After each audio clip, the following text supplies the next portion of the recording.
என்ற பொண்டாட்டி என்ன மொழியில திட்டினாலும் கண்டுபிடிச்சிடறா. அவளுக்கு தெரியாத ஒரு மொழியை கத்துக்கலான்னு பார்த்த.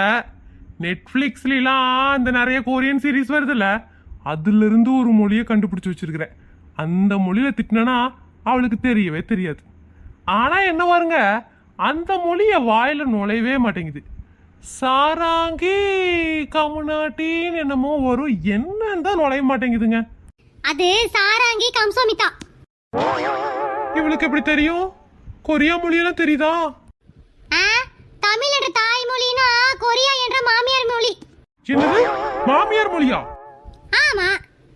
என்னடி ஓமா? மாமா, உங்களை மட்டும் நான் கல்யாணம் பண்ணலன்னு வச்சுக்கோங்க, இந்நேரம் கொரியால போய் நல்ல நல்ல பசங்களையே பார்த்து கல்யாணம் பண்ணி இருந்திருப்பேன். எத்தாலே எழுத்து உங்ககிட்ட மாடிட்டு இருக்கிறேன். என்ன கொழுப்பா? அட போங்க மாமா, அடுத்த ஜென்மோன்னு இருந்தா தமிழ்நாட்டில் தான் பிறக்கணும், அது என்று கோயம்புத்தூர்ல தான் வாழணும். ஆனா வாக்கப்பட்டு கொரியாவுக்கு போகணும்.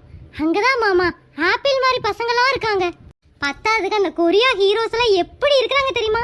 பொண்ணுங்களை எப்படி மதிக்கிறாங்க தெரியுமா? நீங்களும் தான் இருக்கீங்களே, கொரியா பசங்க முன்னாடி நீங்களா கால் தூசிக்கு வர மாட்டீங்க.